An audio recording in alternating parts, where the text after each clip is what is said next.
end of the day, the doctors really did not want an efficient system. They wanted to get more patients into the dispensary. It was only the successful people. So the market size wasn't big, and there wasn't really a big use case, even though it was obvious that efficiency would be something that would be important. So try to solve a big problem. Don't try to find something small. Try to find something which is really big or something which is inefficient, where there are huge margins to be had if you solve that inefficiency problem. Sorry. Second thing is about fundraising. I think too much of money is not good, too little is not good, and each business has a different thing. But many times too much of money is also a problem, because the moment you get too much of money, you start spending money, and the first thing you want to do is to start spending on social media or on different advertising channels, and your product isn't many times ready, and therefore you burn out very quickly. You start hiring a lot of people, and a classical example is recently in India, we've had the regulations on peer-to-peer lending, which just came out in December.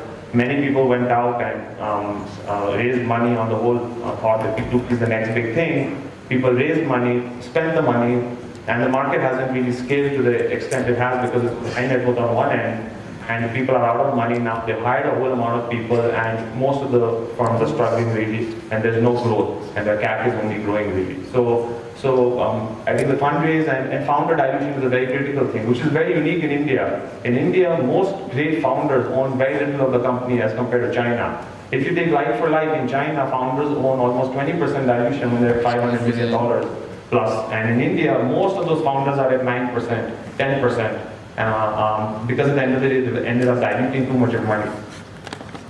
Third thing is complementary team. I think that's a big thing. Many times friends get together and start companies, but the skill sets aren't really complementary.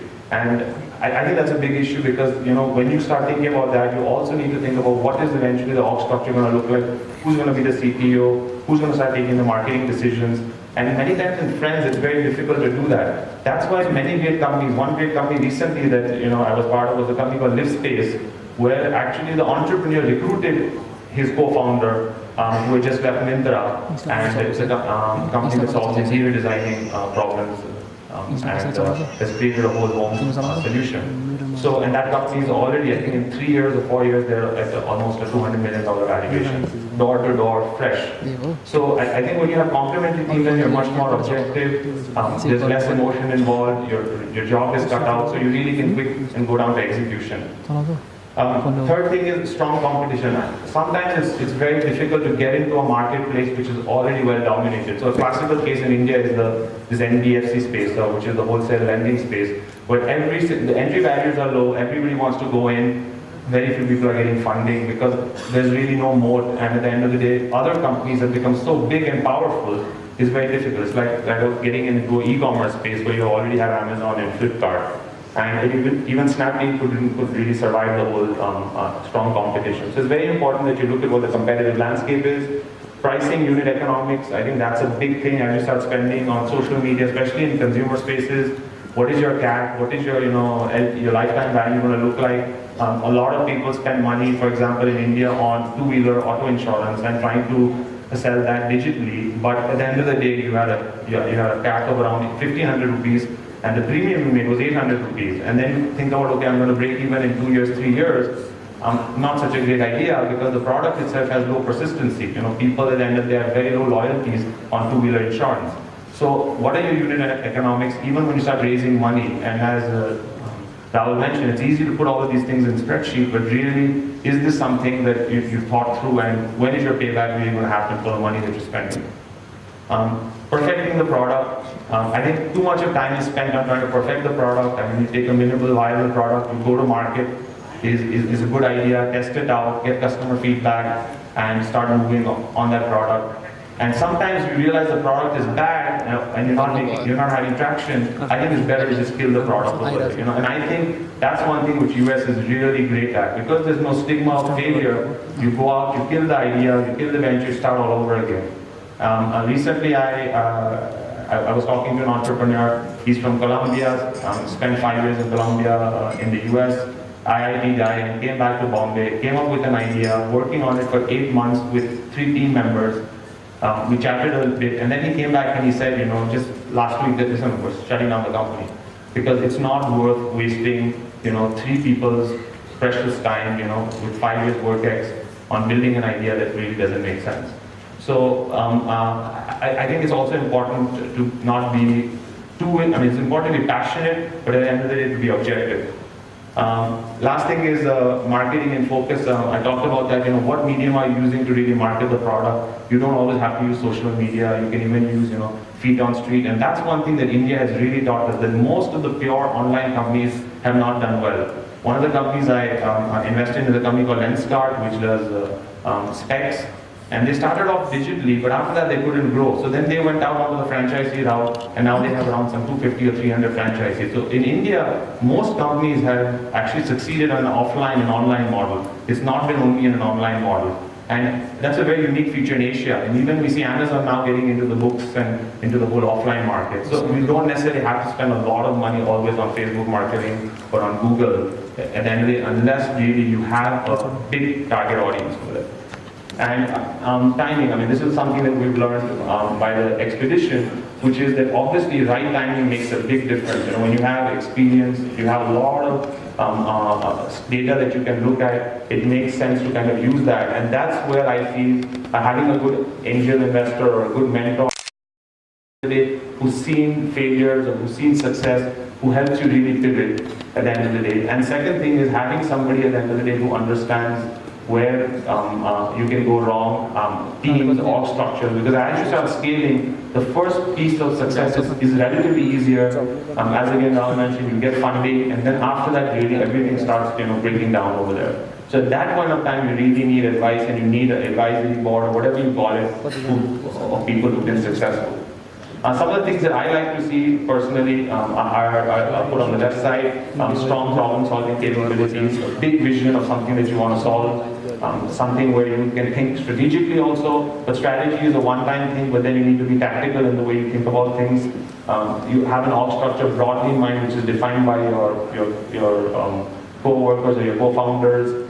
Distribution and product, I think that's another very important thing. Many people want to solve both the problems together, and it's very difficult.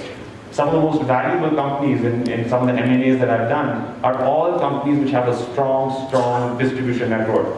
So in India, there's a company called Schedel Pharma, 60 crores turnover, a pack of only 5 crores.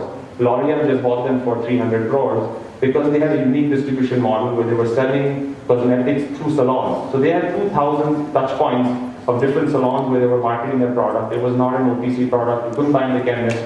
And L'Oreal just found that distribution to be very unique and paid almost 5 times revenue to buy that company.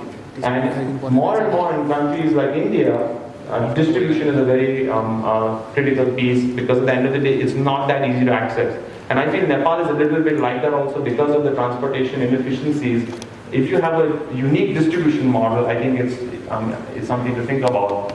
Or if you're trying to find a great product. And what we found in Asia, the product capabilities aren't that great to build out, because we don't really have a strong marketing sense, just like the US. If you look at the packaging in the US and in Europe, it's very unique. So I'm not saying you can't do it, but it's a tougher one to solve. And I talked about the founding team size, how much economics they have, how much equity you have left. Okay, so now moving to why Nepal. Why am I excited about Nepal? I've made a couple of trips here. I met Kavi, and I said, something seems to be happening over here which is interesting. And everybody's trying to criticize me and say, no, you don't know what's happening. If everything was right, then it wouldn't be a great time to invest. But I see a lot of trends which hold promise, and something that I want to share with you as an outsider. And I'd love to later see if any of you feel differently than the way I do. Some of the things that really fascinated me were really the mobile penetration. Out of a population of 29.5 million or 30 million, you have 125% mobile penetration, which is actually great. If you look at Cambodia, which actually got $20 billion over the last several years, they have a penetration of 180%. If you look at your internet, and this is a prepaid, a prepaid market, it's not even a postpaid. 90% of Nepalese people have prepaid, and I don't understand why, but they're spending so much of money on internet when they could actually go postpaid and drop the prices, but yet they're spending so much of money, and yet you're having these kind of penetration and growth levels. Last time I was here, I met the telecom companies, and this is one of the only places where telecom companies have a 60% EBITDA margin. It's one of the most profitable markets. to think about. So as prices of internet come down, and at the end of the day, you are going to see an explosion of stuff that's happening around data. So I see mobile penetration, and I'm not an economist, but I see mobile penetration happening, internet penetration happening, digital spend happening. You're seeing people starting to buy stuff online. Later we're going to have the founder of eSave or F1Soft come and talk about it, and I'm sure you'll see the kind of numbers and the traction that's happening. And right now, somebody was telling me, oh, the growth is very small. But history has taught us that there's that, I don't know, you can Google that exponential versus the linear curve, which talks about the fact that initially things start growing at 15%, and then all of a sudden they start doubling every year, and all of a sudden you get 7 years of totally crazy, price movements, both ways, on the up way and on the downside. So if you look at DNA sequencing, it was almost $5,000, and now in the US,